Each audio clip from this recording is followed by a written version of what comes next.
perkuliahan kali ini, yaitu tentang kepemimpinan dan komunikasi ya.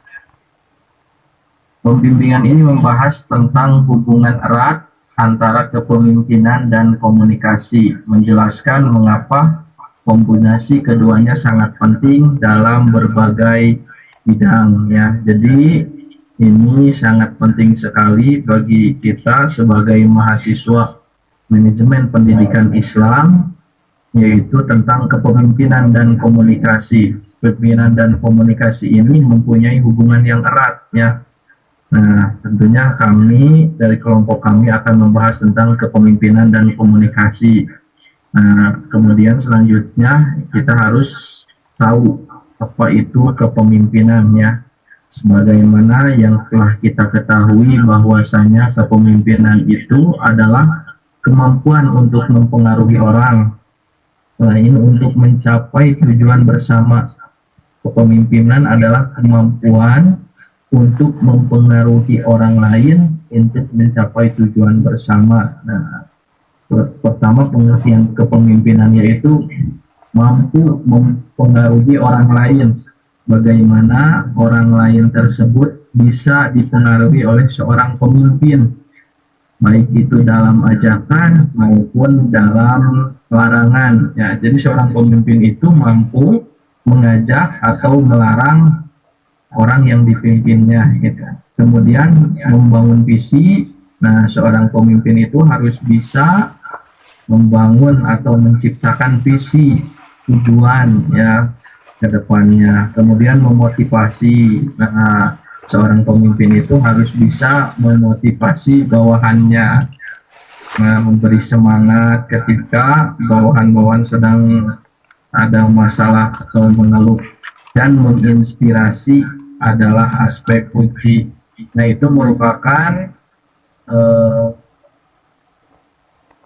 kepemimpinan ya, definisi kepemimpinan secara universal.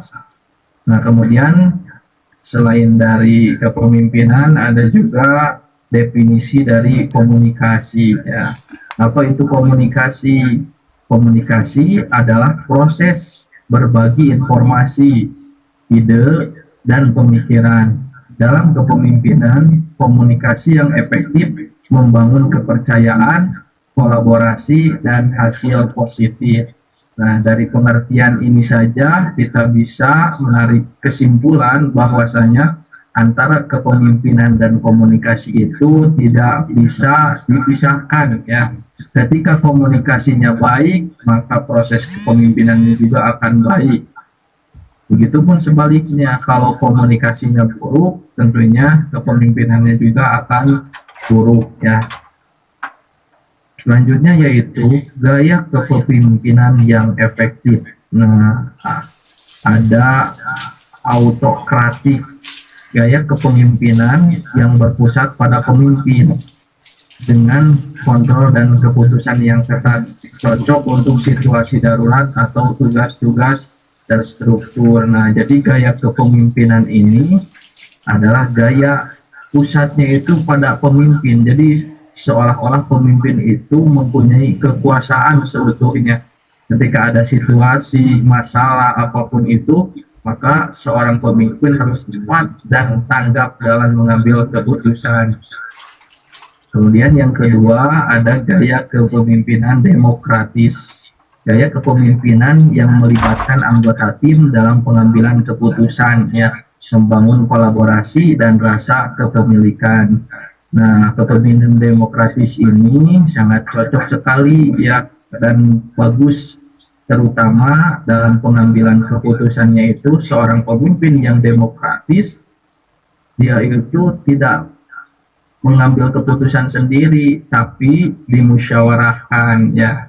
Apalagi dalam Islam ya, apalagi kita kan seorang pemimpin yang dicetak ya, latar belakang keislaman. Dalam Islam itu musyawarah sangat penting dalam pengambilan keputusan ya. Maka dari itu setiap keputusan yang akan diambil alangkah lebih baiknya ketika dimusyawarahkan terlebih dahulu. Nah, ini gaya kepemimpinan demokratis.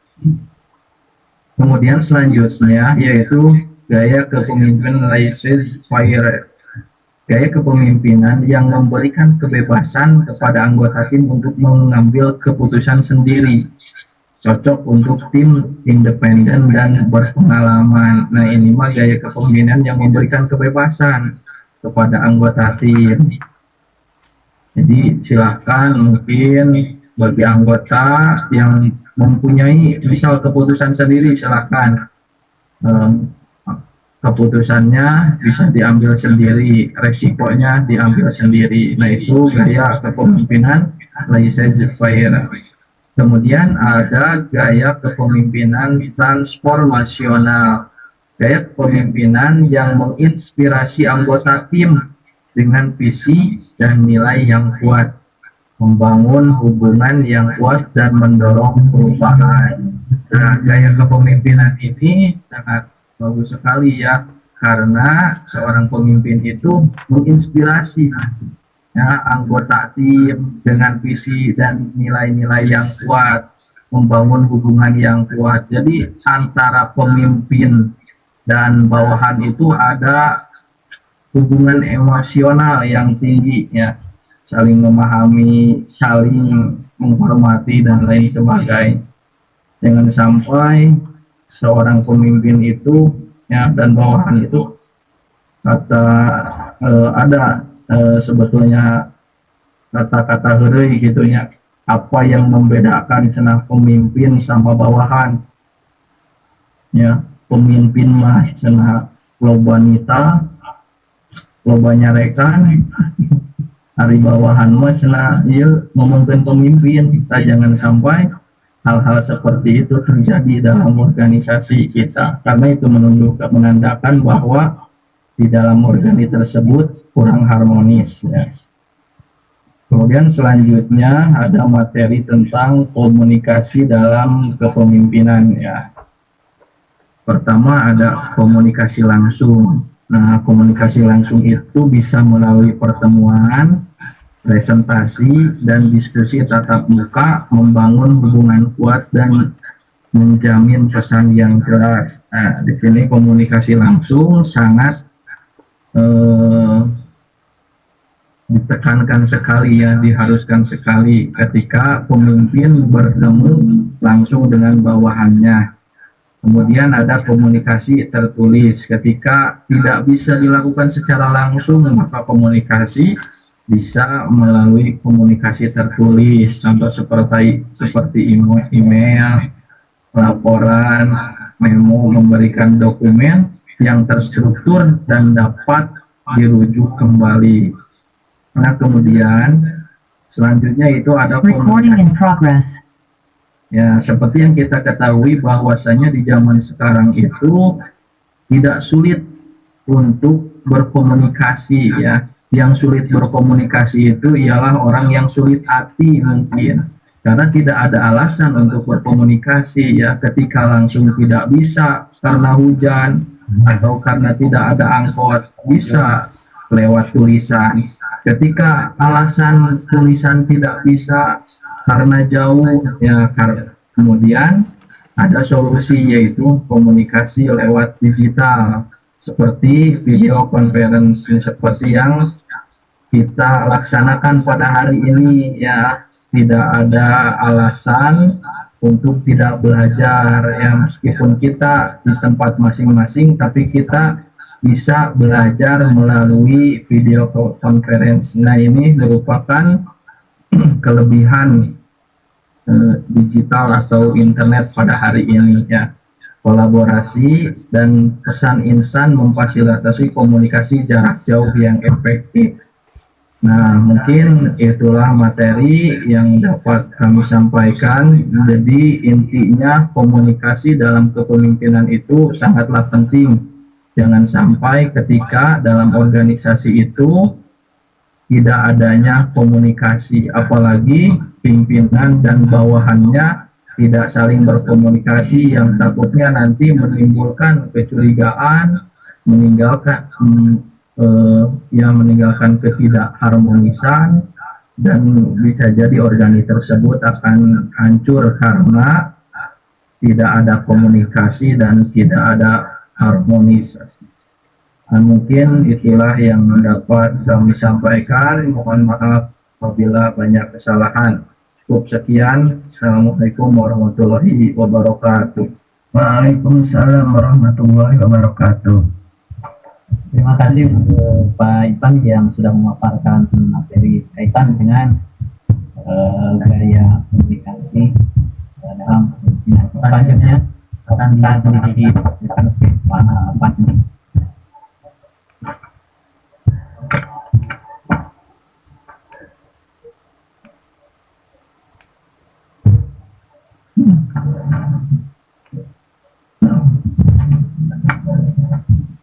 Baik, bismillahirrahmanirrahim. Assalamualaikum warahmatullahi wabarakatuh.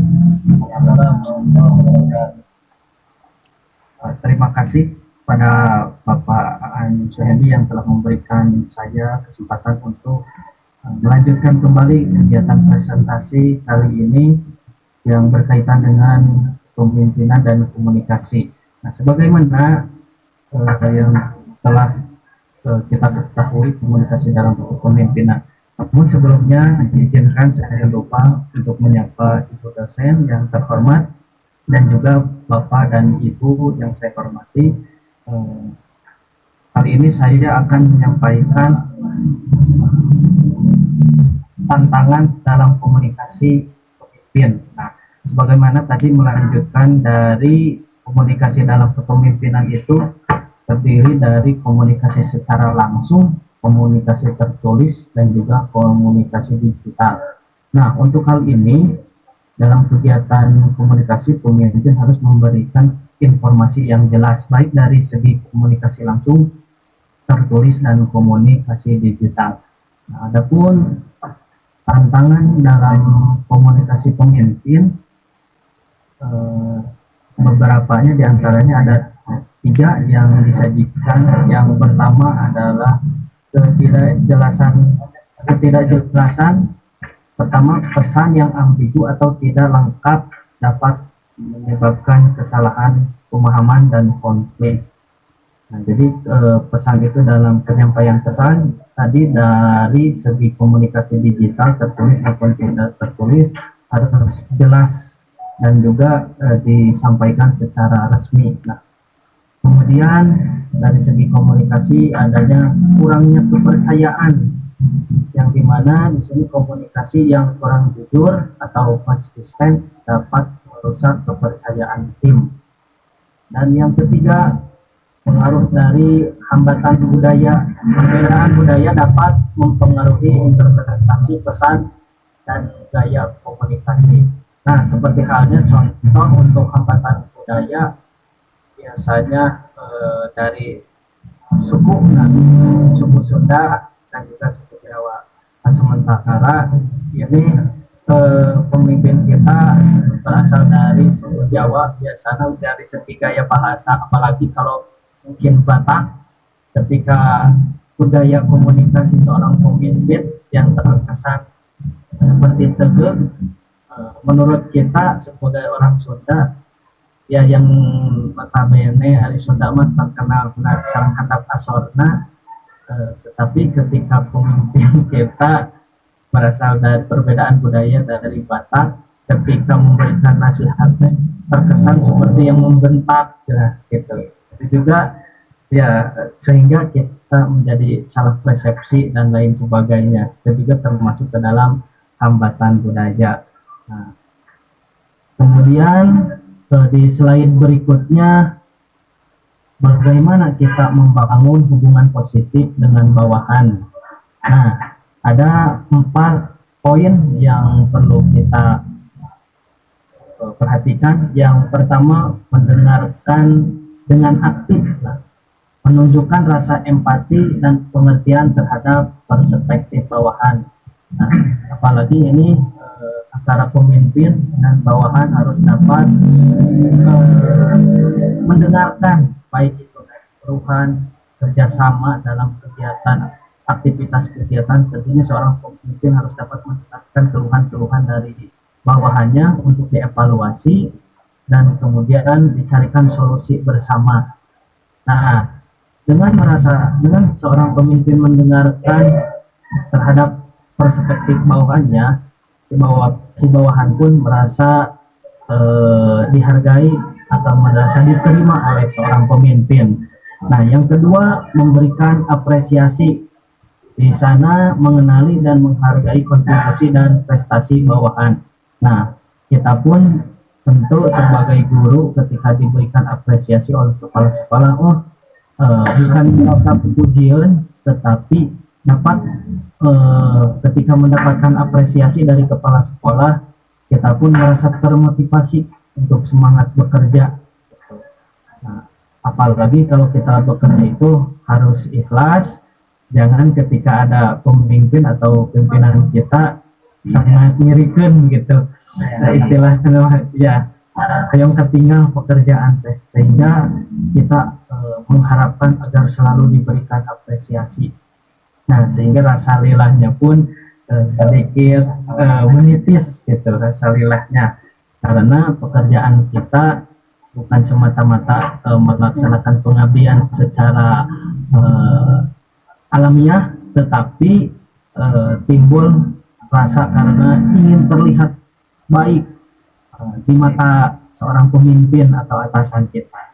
Nah, berikutnya yang ketiga, membangun hubungan positif dengan bawahan itu. Yang ketiga, memberikan dukungan, membantu bawahan dalam mengatasi kesulitan dan mencapai tujuan mereka. Nah, selain memberikan dukungan, tentu juga memberikan motivasi, bertanya jika ada hambatan dan lain sebagainya, memberikan masukan dan lain sebagainya, sehingga timbullah keoptimisan dalam melakukan suatu pekerjaan. Dan yang keempat, yaitu menciptakan rasa kepercayaan di dalamnya, yaitu menjadi teladan dalam kejujuran, integritas, dan komitmen. Nah, menciptakan rasa kepercayaan. Jadi seorang pemimpin itu harus mampu menjadi teladan bagi bawahannya, baik dari segi kejujuran, integritas, dan komitmen. Jujur, kemudian dapat memberikan contoh yang baik kepada bawahannya, sehingga bawahan pun mengikuti jejak-jejak positif yang telah dicontohkan oleh atasan atau pimpinan.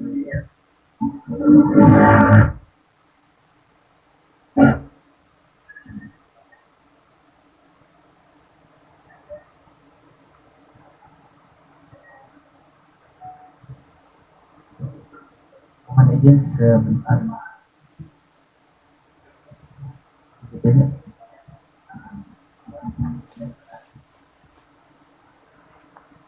Nah, berikutnya, next ke slide berikutnya.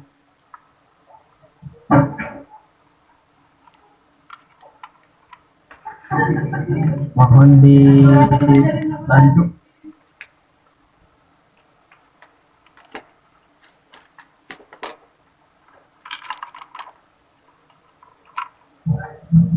Nah, berikutnya, bagaimana pengambilan keputusan dan pemecahan masalah jika dalam komunikasi dalam kepemimpinan terjadi masalah. Yang pertama yaitu memperoleh persetujuan dari anggota tim melalui diskusi terbuka dan kolaboratif. Jadi ketika ada permasalahan, dilakukan evaluasi dengan cara membentuk rapat untuk mengetahui dan mengevaluasi dari setiap permasalahan dan mencarikan solusi. Kemudian yang kedua, mengidentifikasi masalah. Nah, maksudnya di sana menganalisis situasi dan menentukan akar penyebab masalah yang perlu diatasi. Dan yang ketiga, memilih solusi. Nah, mempertimbangkan berbagai opsi dan memilih solusi yang paling efektif dan efisien. Dan yang keempat, menerapkan solusi. Laksanakan rencana tindakan yang jelas dan menetapkan target yang realistis. Demikian pemaparan materi yang telah saya sampaikan. dari mulai tantangan-tantangan dalam komunikasi pemimpin dan juga eh, pengambilan keputusan dan pemecahan masalah. Kurang lebihnya mohon maaf jika terdapat kesalahan dan juga kekurangan. Namun sebelumnya mohon izin Ibu dosen, saya menggunakan akun dari rekan saya Pak Aan Suherdi dikarenakan saya mengalami hambatan kurangnya daya dari perangkat. Nah, saya pun sedang mengatasi hal tersebut dan memohon izin untuk menggunakan perangkatnya milik Pak Aan. Demikian, terima kasih atas perhatiannya. Wallahul muwaffiq ila aqwamit thoriq. Wassalamualaikum warahmatullahi wabarakatuh.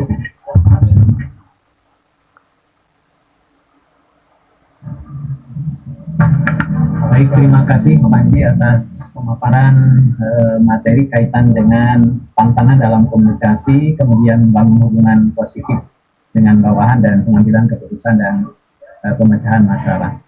Kemudian yang selanjutnya, yang bagian yang ke-8 itu memberikan umpan balik yang konstruktif, artinya adalah yang membangun. Yang pertama adalah spesifik, di mana fokus pada perilaku atau tindakan yang spesifik, bukan pada pribadi. Itu yang pertama. Yang kedua adalah tepat waktu, di mana tepat waktu ini memberikan umpan balik segera setelah adanya kejadian, agar kejadian tersebut atau masalah tersebut bisa diatasi dan juga bisa mengambil maknanya. Kemudian yang ketiga adalah bersifat positif, di mana bersifat positif ini adalah fokus pada aspek yang positif dan area untuk berkembang, bukan hanya kekurangan. Di hal untuk memberikan umpan balik yang membangun ini adalah di mana dari aspek yang positif ini, sehingga dari aspek yang positif ini bisa berkembang dengan baik. Kemudian yang keempat, terbuka untuk dialog. Nah, di mana terbuka untuk dialog ini memberikan kesempatan kepada bawahan untuk menanggapi dan memberikan penjelasan. Adanya adalah tukar gagasan, sehingga apapun keputusannya adalah merupakan keputusan hasil bersama setelah melakukan dialog dengan baik atau komunikasi baik. Untuk yang selanjutnya, motivasi dan memberdayakan tim. Di mana motivasi dan memberdayakan tim ini seorang pemimpin sangat urgent sekali, sangat penting. Di mana motivasi dorongan ini sangat dibutuhkan, kemudian memberdayakan juga sangat dibutuhkan untuk bagaimana untuk mencapai tujuan yang telah ditetapkan. Yang pertama adalah tetapkan tujuan bersama, di mana buat visi yang menginspirasi dan tujuan yang jelas untuk membangun semangat. Dengan adanya visi yang menginspirasi, kemudian yang membangkitkan motivasi, dan tentunya tujuan yang jelas akan membangun semangat kebersamaan tim dalam melaksanakan seluruh program yang diagendakan. Kemudian adalah yang kedua, mendelegasikan tugas, di mana mendelegasikan tugas ini memberikan tanggung jawab kepada anggota tim sesuai dengan kemampuan atau potensi atau minat atau bakat yang dimiliki oleh anggota tim, sehingga dengan demikian mereka akan bekerja dengan maksimal, mereka akan memberdayakan seluruh potensi yang dimiliki. Kemudian yang ketiga adalah dengan diberikannya pelatihan, dengan dukungan pengembangan profesional anggota tim dengan mendapatkan pelatihan dan kesempatan belajar. Maka dengan pelatihan ini supaya terwujudnya anggota tim yang profesional dengan diberikannya pelatihan dan berbagai kesempatan untuk belajar, mengembangkan, memberdayakan potensi yang dimilikinya. Kemudian yang keempat adalah merayakan kesuksesan, di mana mengetahui dan meraih pencapaian tim sebagai bentuk penghargaan dan motivasi. Artinya adalah ada bentuk syukur atau bentuk kebahagiaan yang diwujudkan, yang dirayakan melalui sebuah kesuksesan atas pencapaian kerja bersama atau pencapaian tim sebagai bentuk penghargaan dan motivasi.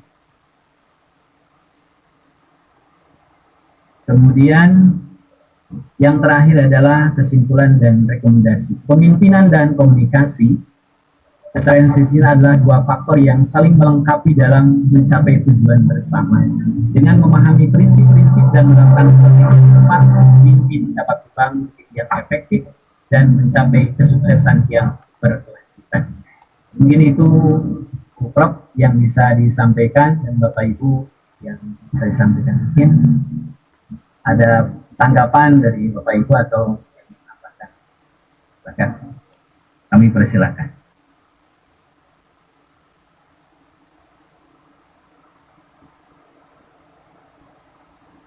Assalamualaikum warahmatullahi wabarakatuh. Waalaikumsalam warahmatullahi wabarakatuh. Setelah menyimak dalam komunikasi dan kepemimpinan, ini ada korelasi ya antara kedua-duanya. Tapi kadang-kadang orang yang sudah didelegasikan oleh seorang pemimpin, malah dia tugasnya melebihi seorang pemimpin. Itu mungkin arogansinya. Nah, bagaimana itu cara menghadapi tantangan dan hambatan tersebut, sehingga dia betul-betul, tadi kan kata Panji, harus menjaga kepercayaan dan amanah. Sekian, wassalamualaikum warahmatullahi wabarakatuh. Waalaikumsalam warahmatullahi wabarakatuh. Terima kasih Bu Haji atas tanggapannya. Mungkin ada yang lain? Mangga Bapak Ibu, ada yang mau menjawab atau menambahkan? Kami persilakan. Menanggapi aja sedikit. Oh, menanggapi, mangga. Bahwasannya pada kenyataannya seorang pemimpin itu sering sekali sulit mendengarkan aktif terhadap keluhan bawahan. Itu saja. Tapi tidak semua. Terima kasih. Sebagian.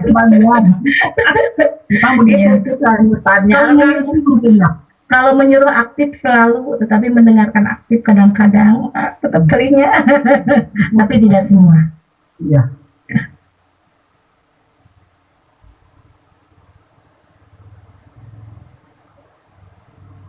Masa sudah maling kaluran ya. Silakan dijawab dulu. Enggak dijawab dulu. Baik, terima kasih Bu Haji Yoyo atas tanggapannya. Tadi bagaimana cara menghadapi arogansi dari anggota atau bawahan. Nah, salah satunya adalah tadi dengan adanya komunikasi yang baik, dengan adanya arahan yang baik, tentu arogansi itu adalah tadi dengan adanya kebersamaan ya, dengan adanya duduk bersama, kemudian disampaikan dengan komunikasi yang baik, maka arogansi dari anggota tim itu atau bawahan itu adalah bisa dikendalikan dan tentunya diarahkan sesuai dengan juknis atau dengan aturan-aturan yang diberlakukan. Mungkin itu wajib kaitan dengan bagaimana mengarahkan anggota tim supaya tidak melakukan arogansi dan tentunya adalah sesuai dengan tupoksinya yang diberikan dan aturan-aturan yang ada di dalam organisasi tersebut sehingga seluruh program yang diagendakan itu bisa berjalan sesuai dengan visi dan misi dan tujuan. Mungkin itu wajib yang bisa disampaikan.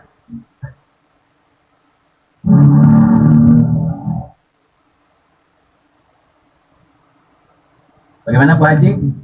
Ya, pada kemana ini? Komen yang lain. Ya.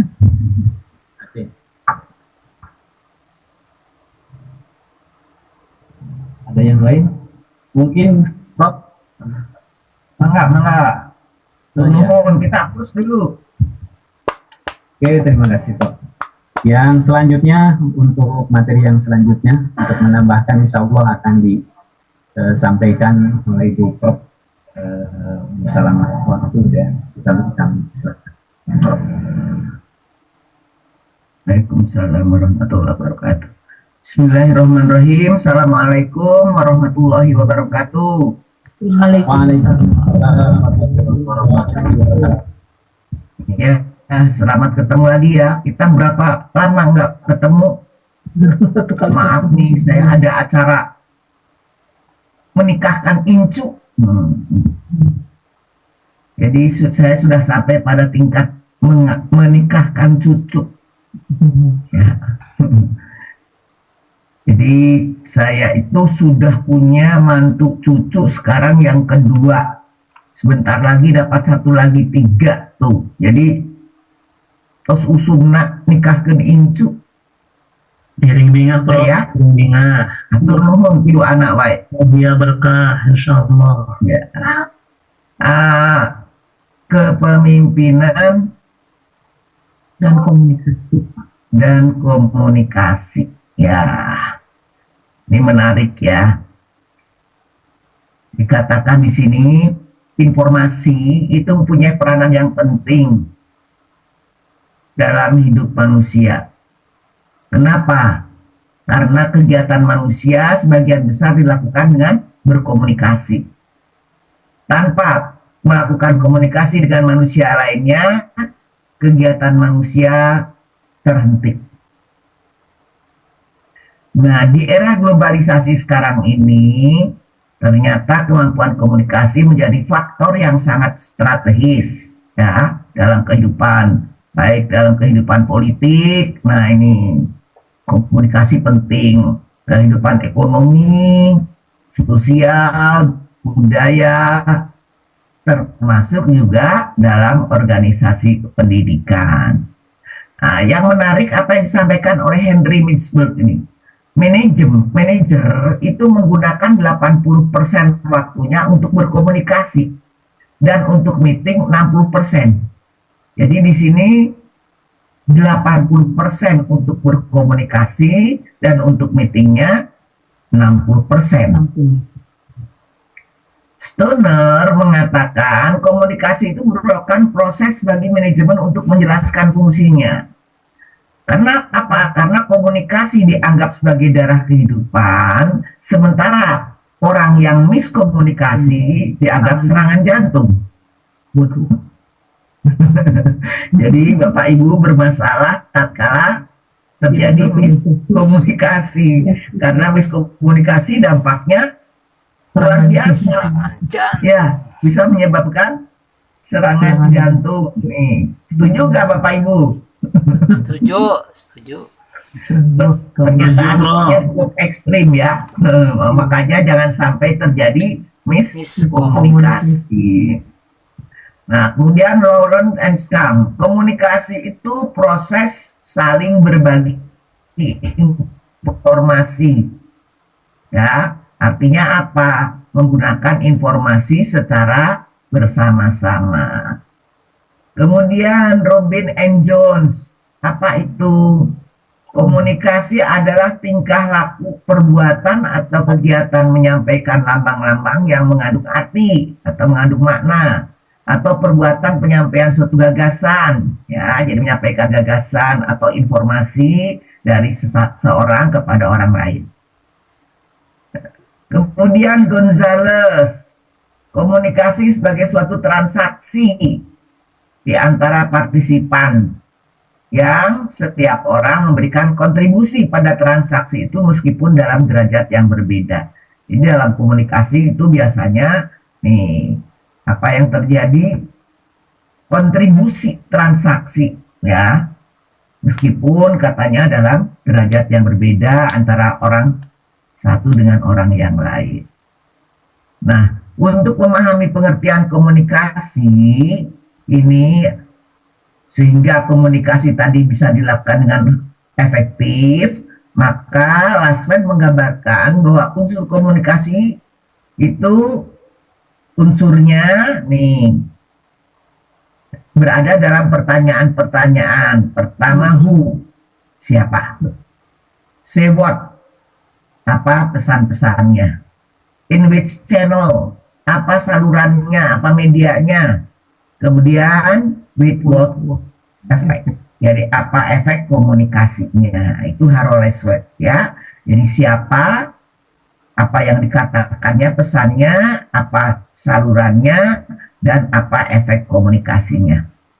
Jadi komunikasi di sini dikatakan bukan sekedar proses penyampaian informasi, tapi nih yang penting apa? Proses penyampaian pengertian, proses penyampaian maksud tertentu melalui sejumlah informasi, ya. Sementara Moore mengatakan bahwa komunikasi menunjukkan suatu proses yang khas yang memungkinkan interaksi antar manusia dan menyebabkan individu-individu menjadi makhluk sosial. Jadi di sini rupanya nih hubungan antara individu sebagai makhluk sosial itu dilakukan melalui interaksi. Jadi kalau ada interaksi berarti ada kehidupan. Kalau orang tidak melakukan interaksi dianggap tidak ada kehidupan. Jadi, nah, proses komunikasi itu merupakan proses pengoperan lambang. Apa itu lambang? Mengandung arti dari pihak yang satu kepada pihak yang lain. Jadi dioperkan lambang itu, lambang yang mengandung arti tadi dari seseorang kepada orang lain. Sementara Astrid mengatakan lambang yang digunakan tadi harus betul-betul bisa dipahami oleh dua belah pihak yang melakukan komunikasi, baik bagi komunikator maupun komunikannya. Sementara Kolib, proses komunikasi adalah proses pengoperan lambang yang mengandung pengertian tertentu oleh seseorang kepada orang lain. Nah, bagaimana prosesnya? Nah, prosesnya itu pertama harus ada komunikator. Siapa itu? Orang yang menyampaikan atau menyatakan atau menyiarkan pesan. Nah, itu komunikator. Yang kedua harus ada pesannya, message-nya. Apa itu? Bisa dalam bentuk gagasan, bisa dalam bentuk informasi, bisa dalam bentuk opini. Sementara channelnya, salurannya, media ialah alat yang dipergunakan oleh komunikator untuk menyampaikan pesan. Ya. Sementara kemudian komunikan itu audien, siapa? Orang yang menerima pesan. Kemudian juga ada efeknya, pengaruh kegiatan komunikasi yang dilakukan komunikator kepada komunikan. Jadi proses komunikasi selalu meliputi 4 aspek. Ada komunikator, ada pesan, ada saluran, ada komunikan, audien, dan efeknya. Sementara Fisher, nih, proses pentransformasian pesan itu dari satu bentuk ke bentuk yang lain pada saat penerimaan di titik tujuan disebut dengan decoding. Nah, kemudian Astrid juga menyampaikan ada 5 komponen dalam proses komunikasi. Harus ada sumber, source, harus ada komunikator, encoder, ada pernyataan, ada message-nya, ada komunikan, decoder, dan ada tujuan destinasi. Ini istilah lain dari yang tadi. Jadi kelima komponen tadi ternyata tidak bisa berdiri sendiri. Mereka harus saling mendukung antara satu dengan yang lain. Nah, kemudian kita bahas ini hal-hal yang lazim aja yang sederhana. Unsur-unsurnya apa saja dalam proses. Ada sender, apa itu sender? Komunikator yang menyampaikan pesan kepada seseorang atau sejumlah orang. Ada encoding. Apa encoding? Penyandian. Apa itu? Proses pengalihan pikiran ke dalam bentuk lambang, encoding. Ya. Ada lagi message. Apa itu? Pesan yang merupakan seperangkat lambang bermakna yang disampaikan oleh komunikator. Kemudian ada media, saluran komunikasinya, tempat berlalunya pesan dari komunikator kepada komunikan. Saya kira itu unsur-unsur yang selalu kita dapatkan dalam kehidupan sehari-hari. Ada lagi yang kelima nih, decoding. Apa itu decoding? Pengawasan sandian. Apa itu? Penterjemahan sandi Decoding itu penerjemahan sandi. Proses di mana komunikan menetapkan makna pada lambang yang disampaikan oleh komunikator kepadanya. Kemudian ada lagi receiver. Apa itu? Komunikan yang menerima pesan dari komunikator. Ada respon. Apa itu? Tanggapan. Seperangkat reaksi. Jadi ini merupakan reaksi ya pada komunikan setelah ia diterpa pesan atau mendapatkan pesan. Kemudian ada feedback. Apa itu? Umpan balik. Tanggapan komunikan apabila tersampaikan akibat diterimanya pesan lain oleh komunikan yang berbeda dengan pesan yang disampaikan oleh komunikator kepadanya.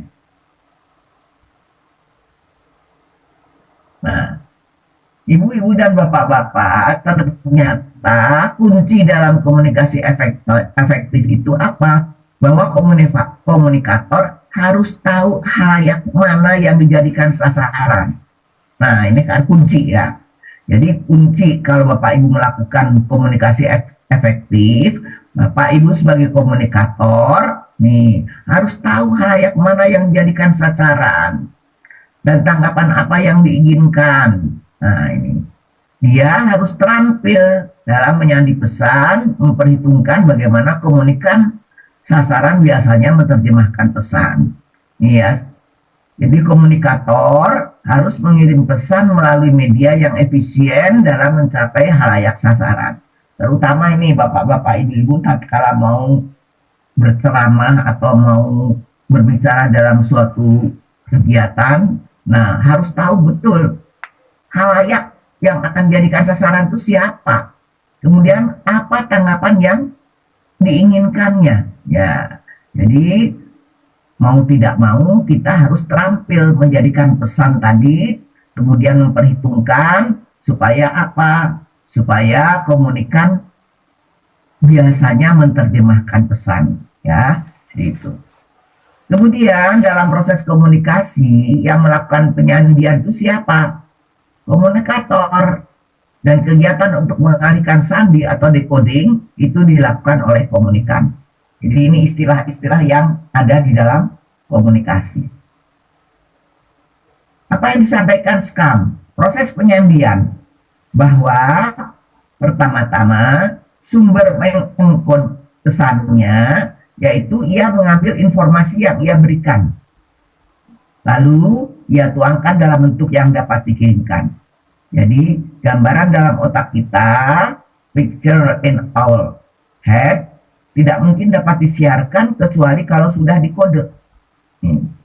Jika gambaran tadi dikode dalam kata lisan, maka akan dapat dipindahkan dengan mudah dan efektif. Nah, inilah proses penyandian, ya. Jadi sekali lagi, pertama-tama sumber mengencode pesannya. Apa itu? Dia mengambil informasi yang diberikan, ya, informasi yang akan dia berikan seperti apa, kemudian dia tuangkan dalam bentuk pesan, ya, dikirimkan. Nah, apa yang ada di dalam pikiran kita nih tidak mungkin kita sampaikan kecuali kalau sudah dikode. Jadi perlu kita kode dulu apa yang ada di dalam benak pikiran kita. Jika gambaran tadi dikode dalam kata lisan, maka nih baru dapat dipindahkan dengan mudah dan efektif. Itulah prosesnya. Nah, kita juga harus menyadari bahwa dalam komunikasi itu ada arus balik, ada feedback. Feedback itu merupakan efek dari komunikasi. Jadi arus balik atau efek komunikasi bisa ada macam-macam. Jadi kalau kita berkomunikasi dengan seseorang, itu ada efeknya salah satu dari macam ini, 4 macam ini. Bisa dalam bentuk zero feedback. Apa artinya zero? Kosong. Feedbacknya kosong. Apa itu? Feedback yang diterima oleh komunikator dari komunikan, oleh komunikator tidak dapat dimengerti. Nah, karena tidak dapat mengerti, apa sih yang diomongin oleh komunikan tadi? Nah, sehingga kalau tidak dimengerti, tidak dipahami, nah, maka akan terjadi zero feedback.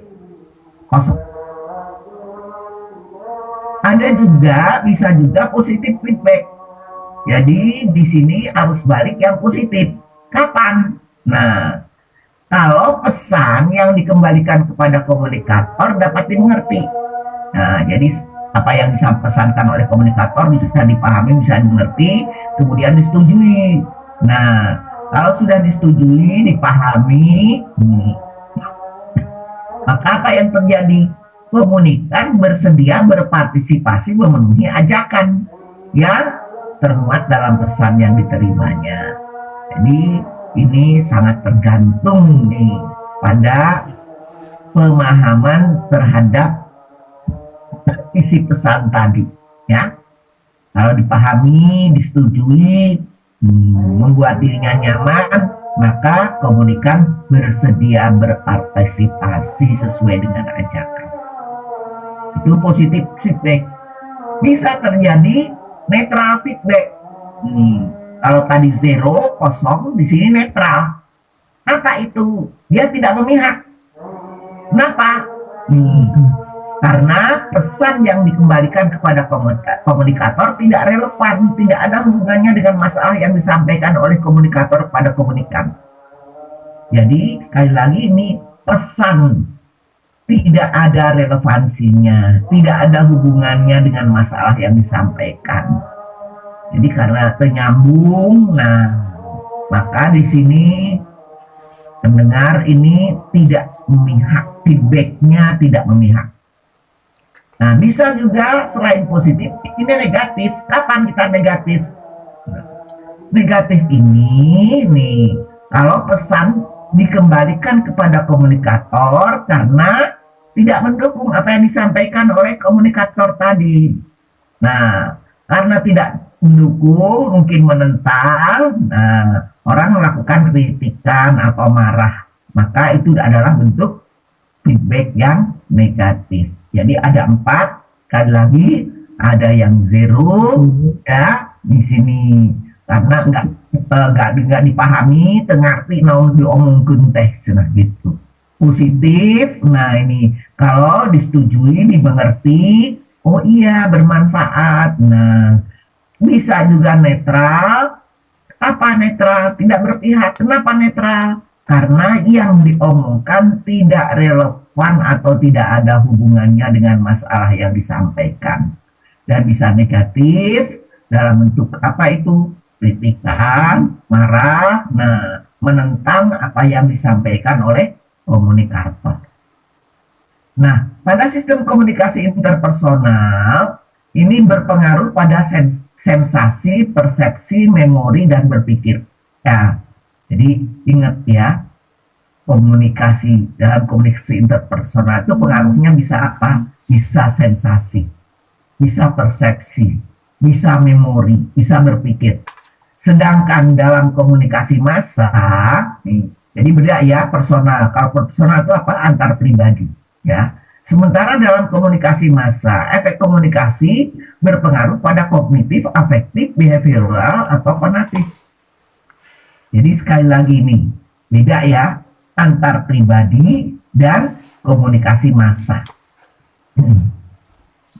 Apa yang disampaikan oleh Gonzales? Efek kognitif, ini kognitif afektif tadi apa? Ada komunikasi massa, nih ya, meliputi peningkatan kesadaran belajar dan tambahan pengetahuan. Efek afektif berhubungan dengan emosi, perasaan, attitude, sikap. Dan sedang efek konatif berhubungan dengan perilaku dan niat untuk melakukan sesuatu menurut cara tertentu. Jadi di sini menurut Gonzales ini ya, dalam komunikasi nih, ini ada 3 aspek: kognitif, pemahaman, kesadaran, nambah pengetahuan; afektif, berkaitan dengan emosi, perasaan, sikap; dan konatif, ini berhubungan dengan perilaku atau niat untuk melakukan sesuatu menurut cara tertentu. Jadi ada 3 aspeknya ya, kognitif, afektif, dan konatif. Sementara Bintoro, dia mengatakan komunikasi adalah proses mengubah perilaku orang lain. Jadi tatkala Bapak Ibu melakukan komunikasi, itu merupakan proses, nah karena mempengaruhi tadi, berupaya untuk mengubah perilaku orang lain. Sementara Astrid Susanto mengatakan sikap kegiatan komunikasi itu bertujuan untuk mengubah dan tindakan sikap komunikan. Ya, sekali lagi, sikap kegiatan komunikasi bertujuan untuk mengubah dan tindakan sikap komunikan atau sekurang-kurangnya bermaksud untuk memperoleh persetujuan atau dukungan komunikan. Ya, jadi sekali lagi orang berkomunikasi itu dalam rangka apa? Mengubah atau memperoleh persetujuan dukungan dari komunikannya. Kalau komunikasi mampu memperoleh persetujuan atau maksud komunikator, maka komunikasi dapat dikatakan berhasil. Jadi komunikasi berhasil kalau mampu mengubah dan mengubah sikap ya atau perilaku tadi. Sekarang kita membahas komunikasi yang efektif. Nah, komunikasi yang efektif kapan terjadi? Kalau mereka yang terlibat dalam komunikasi selain mengerti bahasa yang digunakan, juga mengerti maknanya, mengerti isi pesannya, apa yang dikomunikasikan. Nah, pemahaman terhadap isi pesan itu sangat penting. Jadi pemahaman ya. Jadi mengerti bahasanya, mengerti makna isi pesannya sehingga dia betul-betul paham. Sementara Umi Abdurrahman menyampaikan komunikasi efektif itu ya kapan? Kalau pesan yang disampaikan komunikator harus mempunyai pengertian yang sama dengan komunikan. Jadi dapat dimengertikan sehingga komunikator akan mengetahui bagaimana respon komunikator dari komunikan terhadap komunikator. Apa maknanya di sini? Jadi harus mempunyai pengertian yang sama. Jadi dipahami sebagai sesuatu yang sama, baik bagi komunikan maupun komunikator, sehingga kalau dipahami maka akan mendapatkan respon. Jadi respon itu akan terjadi kalau pesan tadi bisa dipahami dengan baik, berarti komunikasinya efektif. Sementara Sra mengatakan komunikasi akan berhasil. Kapan? Apabila pesan yang disampaikan komunikator cocok dengan kerangka acuan. Apa itu frame of reference? Yakni panduan pengalaman dan pengertian, selection of experience yang pernah diperoleh komunikan. Nah, jadi Bapak Ibu, tatkala kita mau berkomunikasi harus efektif, bisa efektif, bisa berhasil kalau pesan yang disampaikan oleh komunikator cocok nih dengan frame of reference atau dengan pengalaman pengertian yang pernah diperoleh oleh komunikan. Jadi komunikan bisa memahami. Nah, bidang pengalaman merupakan faktor yang penting dalam komunikasi. Jadi jika bidang pengalaman komunikator sama dengan bidang pengalaman komunikan, komunikasi akan berjalan lancar. Sebaliknya, kalau pengalaman komunikan tidak sama dengan pengalaman komunikator, akan timbul kesukaran untuk dimengerti satu sama lain. Jadi efektif tidak efektifnya suatu komunikasi sekali lagi kalau ada apa? Kesamaan ya, kesamaan nih dalam apa tadi? Kerangka acuan, pengalaman, pengertian. Nah, ya. Jadi pengalaman sama-sama, pengalamannya sama. Nih, pemahamannya sama, baru efektif. Nah, kemudian apa yang disampaikan Effendi? Kalau kita berkomunikasi, bagaimana agar pesan kita mendapat respon dengan baik, itu harus memenuhi syarat. Apa syarat-syarat sebuah pesan bisa direspon dengan baik? Pertama, pesan harus dirancang dan disampaikan sedemikian rupa sehingga dapat menarik perhatian sasaran yang dimaksud. Jadi, pesan tadi harus dirancang dan disampaikan sedemikian rupa yang menarik perhatian. Ya. Kemudian juga yang kedua, supaya bisa direspon dengan baik, komunikasinya efektif. Pesan harus menggunakan tanda yang tertuju pada pengalaman yang sama antara sumber dan sasaran sehingga sama-sama dapat dimengerti. Jadi pengalaman itu penting ya. Jadi sama-sama. Yang ketiga, pesan harus dapat membangkitkan kebutuhan pribadi pihak sasaran, mengarahkan beberapa cara untuk memperoleh kebutuhan tadi. Jadi kalau kita mau menyampaikan pesan, nah itu harus sesuai dengan kebutuhan orang yang kita ajak ngobrol, kelompok sasaran.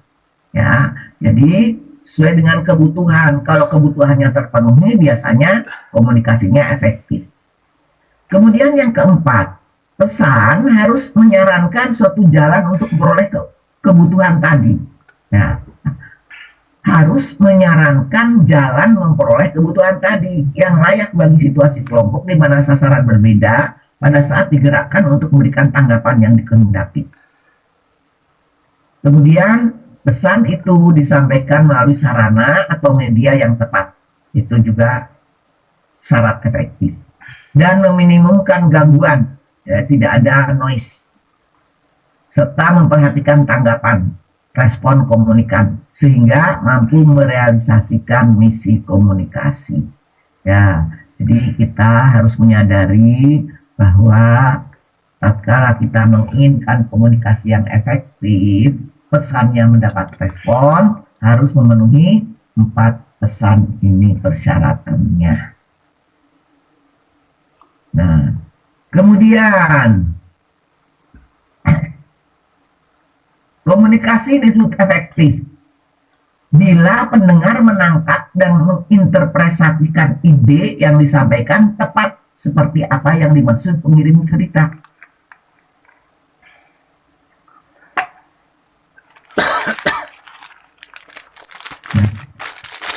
Iya, kayak lagi nih.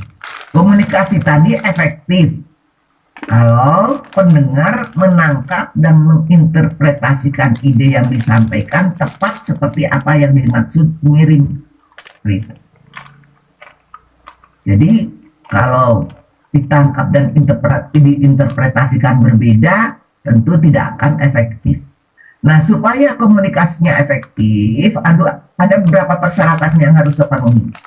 Jadi Bapak Ibu nih, kita harus menyadari, karena bagaimanapun juga komunikasi yang kita lakukan, kalau efektif, kita akan terjadi sepemahaman yang sama, sehingga apa yang kita harapkan, dapat direspon dengan baik.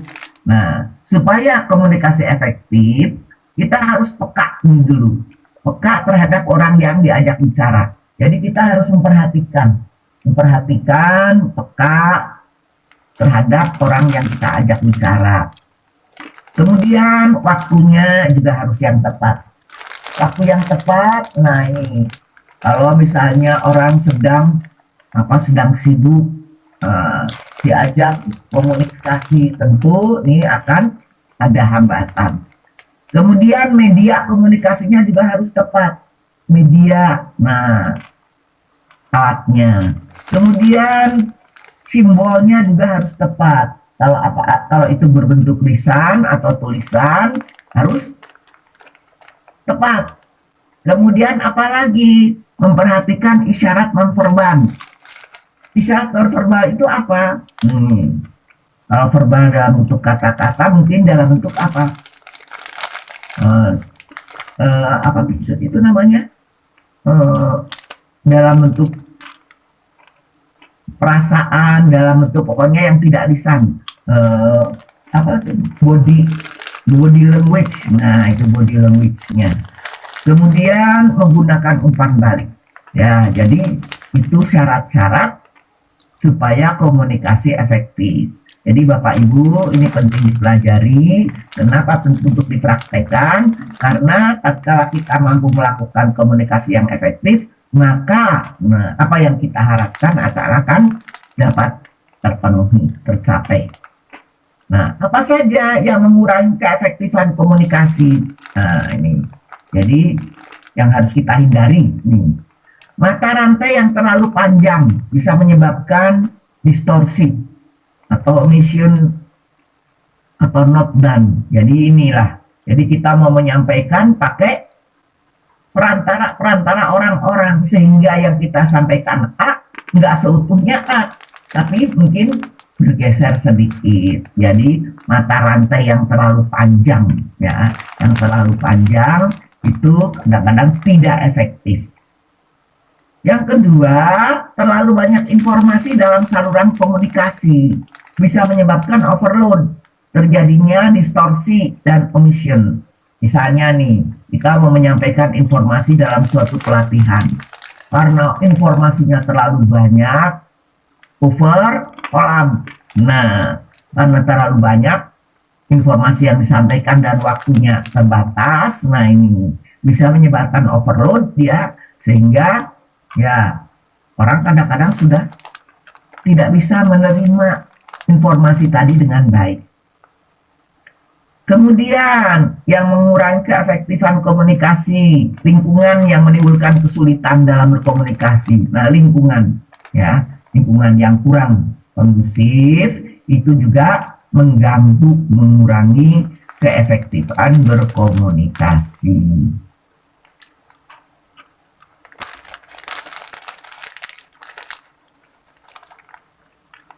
Sekarang pembagian komunikasi berdasarkan arah pesan. Ada komunikasi satu arah, ada komunikasi dua arah. Kalau satu arah, nah ini biasanya cepat, efisien, top down. Seorang dengan orang lain, satu arah. Satu arah itu biasanya dalam bentuk instruksi atasan kepada bawahan. Nah, top down ya, melindungi pimpinan. Jadi di sini pimpinan saja yang dominan ngomong, sementara bawahannya cuma mendengarkan. Dan kemudian otoriter. Ya, otoriter, kenapa otoriter? Karena komunikasinya cuma satu arah, yang ngomong cuma atasan doang. Nah, ternyata ini bisa menimbulkan ketidakjelasan atau salah paham. Karena apa? Karena bawahan tidak punya kesempatan untuk merespon. Tidak ada kesempatan untuk merespon. Jadi kalau ada hal-hal yang tidak bisa dipahami, dia nggak mungkin bisa menanyakan. Sementara berdasarkan arah pesan yang dua arah, ini dua arah ya, ini dua-duanya mempunyai peranan saling bersaut-sautan. Nih, apa yang terjadi? Lebih cepat, akurat. Kemudian bisa dikurangi kesalahpahaman karena bisa menanyakan. Jadi ada dua arah. Kemudian sifatnya demokratis, memberikan kesempatan untuk berbicara. Kemudian komunikasi dan kepatuhan lancar. Kenapa? Karena ada perasaan dihargai. Nah, dan ada kemungkinan sifat menyerang. Jadi mungkin saja nih, komunikasi dua arah ini untuk yang tidak setuju, ya akan membuat menyerang. Sementara berdasarkan bahasa, ada lisan, ada bukan lisan. Lisan kata-kata verbal, kalau ini non verbal. Non verbal itu bisa macam-macam sekarang ya. Kemudian yang berdasarkan tingkat pengirim penerima. Ini ada komunikasi atasan bawahan. Biasanya komunikasi atasan bawahan ini bentuknya adalah tugas. Bentuknya adalah pengarahan. Kemudian juga bentuknya informasi. Sana ada prosedur, ada penilaian. Nah, kejelekannya informasi adalah efek atau don't want to deal. Nah, jadi apa itu? Nih, tidak bisa untuk sepakat nih karena jadi hanya satu arah saja. Atasan tidak enak untuk menyampaikan hal yang jelek kepada bawahannya. Ya, itu komunikasi atasan bawahan. Kemudian sekarang bawahan atasan. Nah ini kalau bawahan atasan biasanya ada kagok, filtering efek menyaring. Ya. Sementara komunikasi antara orang yang setingkat, yang ketiga ini. Nah ini biasanya merupakan tugas untuk koordinasi, kemudian problem solving dalam rangka mencari penyelesaian masalah. bisa juga dalam bentuk information sharing, bisa dalam bentuk conflict solution. Itu komunikasi antar orang setingkat. Jadi sekali lagi ada 3 macam ya, berdasarkan tingkat pengirim, ada dari atas bawahan, ini satu arah, bisa juga komunikasi bawahan ke atasan, tapi di sini berbeda.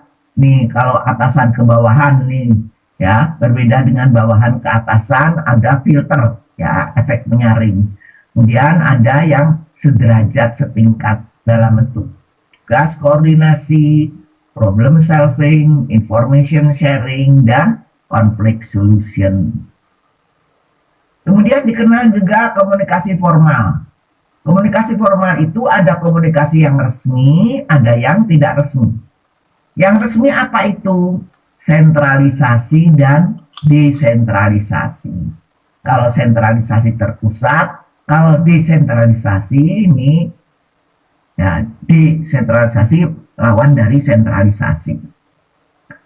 Ada juga komunikasi yang tidak resmi. Nah, tidak resmi ini macam-macam. Ada single strand. Apa itu? Nah, seperti telepon game. A ke B, B ke C. Nah, itu namanya single strand. Ada juga bentuknya komunikasi tak resmi itu dalam bentuk gosip. Nah, gosip itu biasanya apa? Nah, cerita-cerita nih, informasi yang tidak ada hubungannya dengan pekerjaan. Siapa?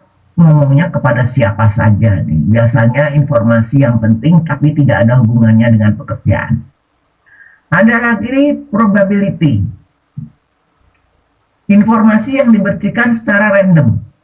Ya, tidak dibeda-bedakan. Biasanya informasi yang relatif menarik tapi tidak signifikan.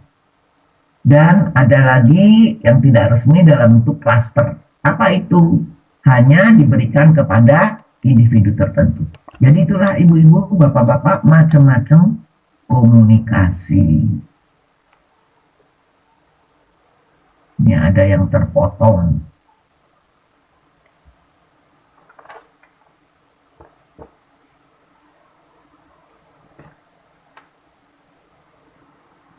Sekarang bagaimana alternatif mengatasi gosip? Karena gosip tadi apa? Merupakan suatu informasi yang sering terjadi ya dalam kehidupan. Tadi dikatakan gosip itu apa?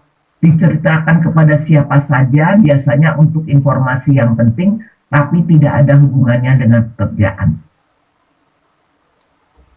Nah, bagaimana mengatasi konflik? Bisa macam-macam. Ada caranya, Bapak Ibu misalnya digosipin. Nah, apa yang harus Ibu lakukan, Bapak lakukan kalau ada gosip menimpa Bapak Ibu? Yang pertama, refutation.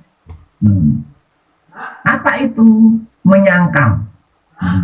Jadi rumor, misalnya ada gosip Ibu melakukan apa, Bapak melakukan apa, Bapak melakukan pernyataan menyangkal. Saya tidak melakukannya. Nah, ternyata nih, cara itu tadi justru memperkuat ingatan orang akan gosip tersebut. Bahkan ini seolah-olah jadi pengumuman kepada semua orang. Orang yang tidak tahu jadi tahu. Gara-gara apa? Kita menyangkal apa yang digosipkan. Kemudian yang kedua, retrieval cue. Apa itu retrieval cue? Mencoba untuk memulihkan nama baik. Jadi seorang yang sudah tercemar berusaha untuk dipulihkan nama baiknya karena gosipnya sudah beredar kemana-mana. Nah, bagaimana caranya? Melakukan mengalihkan perhatian pada hal yang lain yang positif yang tidak ada hubungannya dengan gosip. Nah, itu sering ya, kadang-kadang ada suatu kejadian. Nah, ini perhatian kita dialihkan pada hal yang lain. Mengalihkan perhatian supaya orang lupa dengan gosip tadi. Itu namanya retrieval cue. Nah, kemudian storage cue. Apa itu? Kita digosipin. Kemudian berusaha untuk mengalami efek negatif dari gosip. Bagaimana? Menciptakan asosiasi yang positif terhadap cacat yang digosipkan. Jadi menciptakan asosiasi yang positif terhadap cacat yang diberikan. Cacat yang digosipkan, kita digosipin nih. Maka kita menciptakan nih asosiasi yang positif. Nah, yang keempat, no respon. Jadi kita digosipin udah aja diantep, dibiarkan. Nah, kadang-kadang diam itu dianggap sebagai cara yang paling efektif. Jadi, yang harus diingat adalah bahwa untuk dapat berkomunikasi secara efektif, seseorang juga harus bisa menjadi pendengar yang baik. Dia harus berperan sebagai pemberi berita, juga sebagai penerima berita. Nih. Sekarang, bagaimana petunjuk agar Bapak Ibu bisa menjadi pendengar yang baik? Jadi kalau kita lagi ngobrol nih, menjadi pendengar yang baik, orang lagi ngomong kita berhenti berbicara. Kenapa kita harus berhenti berbicara? Karena orang tidak bisa mendengar atau berbicara pada saat yang sama. Kalau ngomong semuanya, nah tentu kita tidak akan bisa mendengarkan.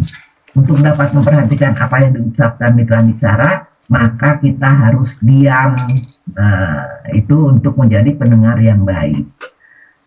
Upaya yang kedua, kita harus bisa menghilangkan ketegangan. Bagaimana caranya? Usahakan agar suasana tidak tegang. Nah, kalau suasana tidak tegang, mitra nih bisa menyampaikannya dengan baik, dengan tenang, dengan santai, apa-apa yang ingin dikatakannya. Ya, jadi sekali lagi menghilangkan ketegangan, ciptakan suasana yang tidak tegang.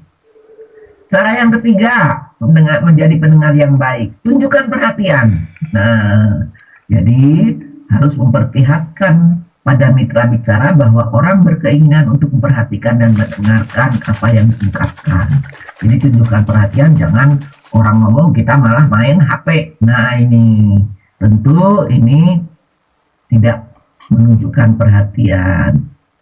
Kemudian yang keempat, singkirkan hal yang bisa mengganggu perhatian.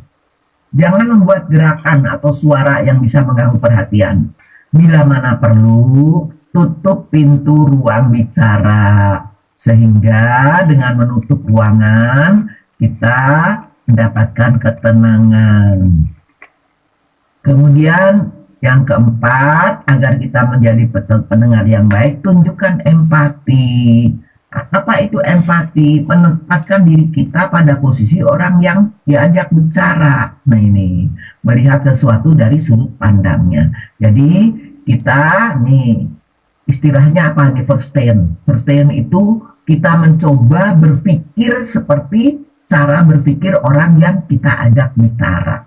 Nah ini ya, kadang-kadang kunci ya, kunci tatkala kita bisa berkomunikasi dengan efektif, nih supaya tidak terjadi konflik, kita mengalihkan cara berpikir kita sesuai dengan cara berpikir orang yang kita ajak bicara, sehingga kita bisa memahami, nah bisa menjadi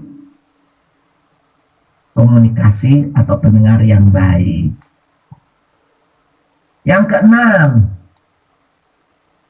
pendengar yang baik, kita harus bersikap sabar. Apa? Menyediakan cukup waktu nih. Kalau orang lagi ngomong jangan diinterupsi. Nih, nah, di tengah-tengah dipotong. Nah, jadi nggak sabar. Kemudian yang ketujuh, tidak boleh emosional. Karena kalau kita emosional, biasanya apa? Salah tafsir. Kemudian yang kedelapan, hati-hati kalau kita mau beradu argumentasi, kita mau mengajukan kritik. Nah, apa yang harus kita lakukan? Usahakan agar tidak menghambat keterbukaan dari mitra bicara. Kritik yang tidak membangun atau melecehkan bisa membuat mitra membangun benteng pertahanan.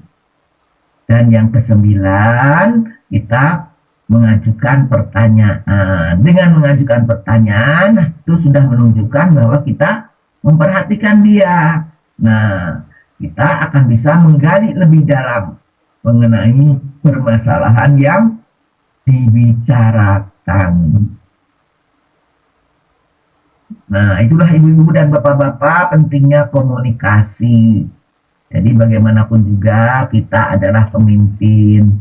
Kita dalam melaksanakan kepemimpinan kita dilakukan melalui komunikasi yang efektif, ya. Sebagai penutup, hasil penelitian tentang komunikasi menunjukkan bahwa seorang yang sedang marah, dia tidak suka menerima atau menolak permintaan yang wajar atau saran yang lain. Jadi sekali lagi, kita tidak bisa memberikan saran kepada orang yang sedang marah. Jadi orang sedang marah itu jangan dinasihati. Kita menasihati orang yang marah, nggak akan masuk. Nah itu. Jika dua orang berinteraksi dalam organisasi, tingkah laku mereka mencerminkan kekuasaan relatif dan status relatif mereka. Orang berstatus tinggi cenderung menguasai percakapan dan seringkali memaksakan pendapat sendiri. Kadang-kadang juga menyela. Sedangkan orang yang berstatus rendah lebih segan menyatakan pendapat atau lebih segan mencela. Itulah ibu-ibu dan bapak-bapak bagaimana kita perlu melakukan komunikasi yang efektif. Nah, mohon maaf ibu-ibu bapak-bapak ya, karena kita ini akan berupaya untuk malam ini pertemuan 2 kali, maka saya tidak akan membuka forum diskusi. Mohon maaf Bapak Ibu ya.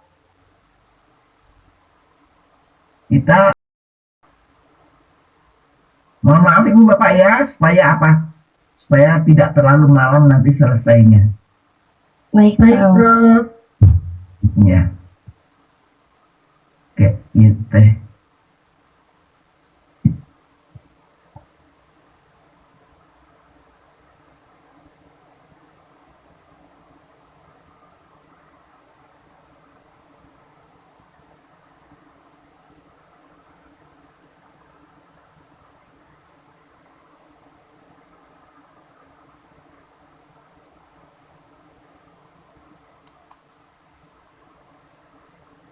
Kepemimpinan transformasional.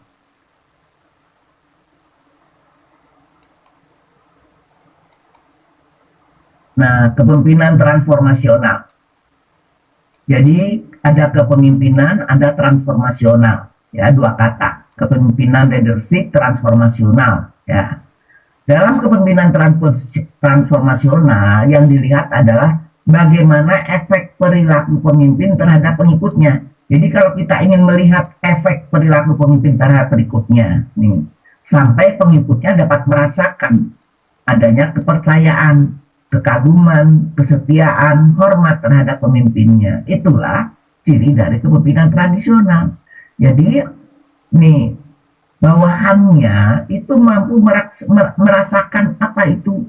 Dia percaya kepada pimpinannya, dia kagum, dia setia dan hormat kepada pimpinannya, dan termotivasi untuk melakukan lebih dari apa yang diharapkan. Ternyata pemimpin transformasi itu memotivasi pengikutnya dengan cara apa? Pertama, membuat pengikutnya lebih sadar mengenai pentingnya dari suatu pekerjaan. Jadi bawahannya itu sadar bahwa hasil suatu pekerjaan itu sangat penting. Yang kedua, memotivasi agar apa? Agar mendorong pengikutnya lebih mementingkan organisasi atau tim daripada kepentingan dirinya sendiri. Jadi termotivasi karena apa tadi? Kekagumannya, kesetiaan dan hormat itu sampai dia mampu mementingkan kepentingan organisasi di atas kepentingan pribadinya. Dan yang ketiga, mengaktifkan kebutuhan pengikutnya pada yang lebih tinggi. Jadi seorang pemimpin yang transformasional itu betul-betul memperhatikan kebutuhan pengikutnya. Nah, apa saja komponen kepemimpinan transformasional? Bahwa pemimpin tadi punya harisma. Apa itu harisma? Proses di mana seorang pemimpin mempengaruhi para pengikutnya dengan menimbulkan emosi yang kuat. Nah, Jadi seorang yang pemimpin yang berkarisma itu bawahannya biasanya sangat mencintai, sangat menghormati. Jadi emosinya kuat sehingga ingin mengidentifikasikan dirinya dengan pemimpin tersebut. Jadi dijadikan idola. Kalau dijadikan idola, dia ingin identik dengan si pemimpin tadi. Kemudian komponen yang kedua dari kepemimpinan transformasional adalah stimulasi intelektual. Jadi di situ pemimpin itu mampu meningkatkan kesadaran dan mempengaruhi para pengikutnya untuk bisa memandang suatu masalah dari sebuah perspektif yang baru. Jadi apa? Ada semacam stimulasi intelektual, memberikan informasi-informasi yang menjadikan bawahannya tadi ini mempunyai pandangan, mempunyai pikiran pola pikir dari suatu perspektif baru yang disampaikan oleh pimpinannya. Kemudian komponen yang ketiga, perhatian yang diindividualisasi. Apa diindividualisasi? Jadi ini secara individual, ya, perhatian secara individual, bukan secara kelompok. Masing-masing kadang-kadang ditanya bagaimana keluarganya dan sebagainya. Ini dalam bentuk memberikan dukungan, membesarkan hati, memberikan pengalaman, pengembangan kepada setiap pengikutnya secara khusus. Nah ini, jadi sekali lagi ini kata kuncinya apa? Perhatian secara khusus, secara unik. Mungkin nih keunikan dari bawahannya kita ketahui. Nah itu jadi perhatiannya itu tertuju kepada bukan dikungken, tapi individual secara pribadi. Sehingga perilaku kepemimpinan transformasional disebut memberikan inspirasi atau motivasi inspirasional. Jadi Bapak Ibu sebagai seorang pemimpin harus mampu memperhatikan perhatian yang individualisasi. Sebagai orang tua, nah kita menyadari anak kita berbeda. Bagaimana perhatian kepada yang satu berbeda kepada yang lain, karena kita tahu bagaimana sifat-sifat anak-anak kita yang unik antara satu dengan yang lain. Kemudian nih, motivasi inspirasional. Jadi sekali lagi nih, seseorang pemimpin yang transformasional itu mampu memotivasi secara inspirasional. Apa itu? Sejauh mana seseorang pemimpin mengkomunikasikan sebuah visi yang menarik. Nah ini, jadi visi yang menarik, apa visi? Tujuan ke depan, menggunakan simbol untuk memfokuskan usaha pengikutnya dan memodelkan perilaku yang sesuai. Nah, jadi dengan visi yang menarik ini, kita mau dibawa kemana organisasi ini. Jadi ini akan memfokuskan usaha para bawahan ini, memodelkan perilaku yang sesuai.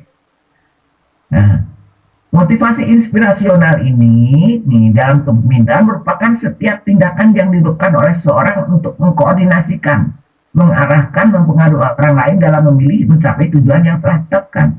Jadi yang transformasional itu yang harus apa? Mampu mengkoordinasikan, kemudian mampu mengarahkan, mampu mempengaruhi orang lain dalam memilih dan mencapai tujuan yang telah ditetapkan. Jadi istilah transformasi itu apa maknanya? Mentransformasikan atau mengubah. Ya, transformasi itu mengubah sesuatu menjadi bentuk lain yang berbeda. Misalnya transformasi misi menjadi realita. Kemudian bisa juga mengubah yang potensial menjadi aktual. Nah, itu merupakan perubahan pengertian dari transformasi. Nah, seorang kepala sekolah dapat dikatakan menerapkan pembinaan transformasional kapan? Jika dia mampu mengubah energi sumber daya. Nah, bawahannya ini ya, baik manusia ataupun non-manusia untuk mencapai tujuan sekolah. Sekali lagi, nah, mampu mengubah energi, jadi energi bawahannya diubah sedemikian rupa untuk mencapai tujuan sekolah. Apa yang dikatakan Sundaruan kepemimpinan transformasional adalah kemampuan seorang pemimpin dalam bekerja melalui orang lain untuk mentransformasikan secara optimal sumber daya organisasi yang langka dalam rangka mencapai tujuan yang bermakna sesuai dengan target capaian yang telah ditetapkan. Nah ini, jadi ini mentransformasikan. Jadi apa itu kemampuan pemimpin ini melalui orang lain mentransformasikan seoptimal mungkin sumber daya organisasi yang langka. Nih. Sementara Bas nih meyakini bahwa seiring dengan perubahan yang cepat, kompleks dan canggih dalam kehidupan manusia, kepemimpinan transformasional dapat mengimbangi pola pikir dan refleksi paradigma baru dalam proses perubahan. Jadi sebuah tuntutan bagi seorang pemimpin yang transformasional itu apa? Pola pikir paradigma baru sesuai dengan kemajuan sekarang, kemajuan teknologi. Mau tidak mau, pemimpin yang transformasional berpikirnya adalah berpikir tentang kemajuan di era sekarang. Ya, jadi harus beradaptasi dengan kemajuan. Kemudian Wahyo Sumijo. Perubahan atau reformasi adalah suatu proses transformasi menuju ke arah terwujudnya keadaan baru. Kondisi yang lebih baik dibandingkan dengan keadaan sebelumnya. Jadi Bapak Ibu sebagai seorang pemimpin harus mengarahkan terwujudnya suatu keadaan yang baru, kondisi yang lebih baik. Nah, transformasi tersebut tidak boleh parsial. Apa parsial? Sepotong-sepotong. Tapi harus menyeluruh, komprehensif, menyangkut semua aspek kehidupan. Bidang politik, bidang sosialnya maju, politiknya maju, ekonominya maju, semua aspek dalam kehidupan tersentuh. Nah, kalau dalam aspek sekolah, apa itu? Nah, komprehensif itu tentu maju bidang aspek administrasinya, maju dalam manajemennya, dalam organisasinya, proses kerja, sumber daya manusia, dan sebagainya. Jadi, seorang pemimpin transformasional itu dituntut mampu menciptakan suatu lingkungan yang inovatif. Sekali lagi, lingkungan inovatif, tapi tidak menghambat kreativitas murni dan potensi kekuatan kerja. Jadi, apa yang harus dilakukan pemimpin? Dia memberikan arah dan pandangan keluar demi kebutuhan bawahan, sehingga dapat menciptakan suasana kebanggaan, loyalitas, bukan ketakutan dan intimidasi. Nah, itulah. Jadi menciptakan suasana kebanggaan, itu yang pemimpin yang transformasional, yang loyalitas. Jadi jangan mengintimidasi, jangan membuat ketakutan kepada bawahan. Nah, sebagai seorang pemimpin transformasional, dia mempunyai peran sebagai pemimpin pembaharuan. Apa saja? Pertama, peran yang harus dilakukan adalah memperbaiki penampilan SDM dan sumber daya lain. Melalui apa? Bagaimana sumber daya manusianya ditingkatkan kualitasnya. Nah, ini memperbaiki kualitas, meningkatkan hasil secara simultan untuk menimbulkan kebanggaan semangat kerja para bawahan. Ya. Sekali lagi memperbaiki penampilan sumber daya manusianya. Kemudian yang kedua, nih peran pemimpin transformasional itu tidak hanya menemukan dan mencatat kegagalan SDM, tapi kalau dia mendapatkan kegagalan, dia harus mencari apa penyebab dari kegagalannya. Nah, sehingga dengan ditemukan penyebabnya dapat membantu bawahan melakukan tugasnya dengan lebih baik lagi. Dan yang ketiga, peran pemimpin transformasional itu apa? Menciptakan suatu lingkungan kerja yang produktif. Yang produktif itu seperti apa? Nah, yang inovatif. Nah, para bawahannya dilatih bagaimana melaksanakan tugasnya dengan baik. Nah, kemudian kita membahas komitmen kepemimpinan transformasional. Menurut Lightwood, kepemimpinan transformasional dipandang sensitif terhadap organisasi dalam mengembangkan visi bersama. sekali lagi sensitif terhadap organisasi dalam mengembangkan visi bersama, mendistribusikan kepemimpinan dan membangun budaya lokal yang diperlukan untuk upaya restrukturisasi di sekolah. Nah, jadi upayanya apa? Restrukturisasi, ya, bagaimana membangun visi bersama, mendistribusikan kepemimpinan dan membangun budaya sekolah yang baik. Menurut Burns, orang yang pertama kali menggagasnya mendefinisikan kepemimpinan transformasional sebagai proses di mana para pemimpin dan pengikut berupaya meningkatkan ke tingkat yang lebih tinggi dalam moralitas dan motivasinya. Jadi itulah.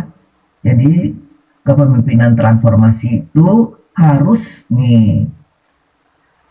membuat sebuah proses di mana dia dan bawahannya berupaya untuk naik tingkat yang lebih tinggi, moralitasnya makin baik, motivasi kerjanya juga harus lebih baik.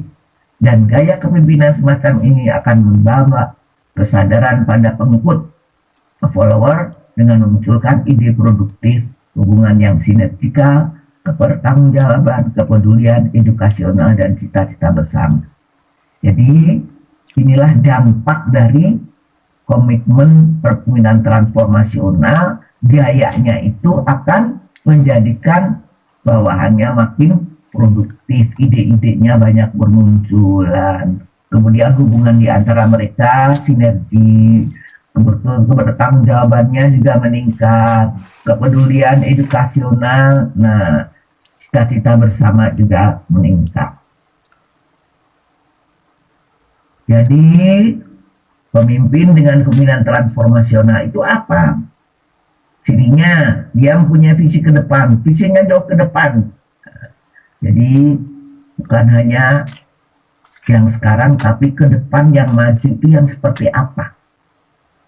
Yang kedua, mampu mengidentifikasi perubahan lingkungan serta mampu mentransformasi perubahan tersebut ke dalam organisasi. Jadi diidentifikasi perubahan-perubahan apa yang akan dia inginkan, kemudian ditransformasikan perubahan tersebut ke dalam organisasi. Yang ketiga, nih pemimpin ini harus memperoleh perubahan. Dia harus memberikan motivasi, inspirasi kepada bawahannya agar bawahannya kreatif dan inovatif. Kemudian juga harus mampu membangun teamwork yang solid. Nah, utamanya ini bisa membawa pembaharuan dalam etos kerja dan kinerja manajemen. Etos kerjanya makin bagus, makin baru, kinerja manajemennya juga makin bagus. Dan yang penting, berani dan bertanggung jawab memimpin dan mengendalikan organisasi.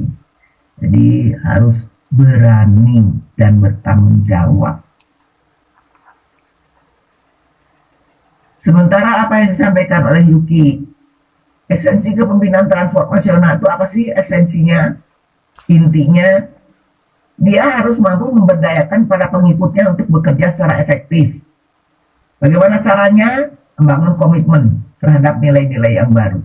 Jadi dia harus menciptakan nilai-nilai yang baru nih. Bagaimana memberdayakan para pengikutnya supaya bisa bekerja secara efektif, tentu dengan komitmen yang tinggi. Kemudian apalagi menurut Yuki? Nih, kepemimpinan transformasional itu harus mengembangkan keterampilan kepercayaan mereka. Keterampilannya meningkat sehingga kepercayaannya juga meningkat. Dan mampu menciptakan iklim yang kondusif bagi berkembangnya inovasi dan kreativitas.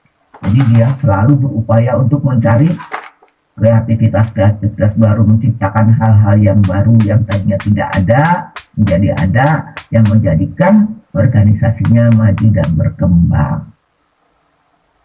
Sementara House mengatakan pemimpinan yang transformasional itu seperti apa? Memotivasi bawahan mereka untuk berkinerja di atas dan melebihi panggilan tugasnya. Jadi sekali lagi kinerjanya di atas melebihi nih, di atas dan melebihi. Jadi bukan hanya standar saja, tapi harus yang di atas, yang lebih gitu.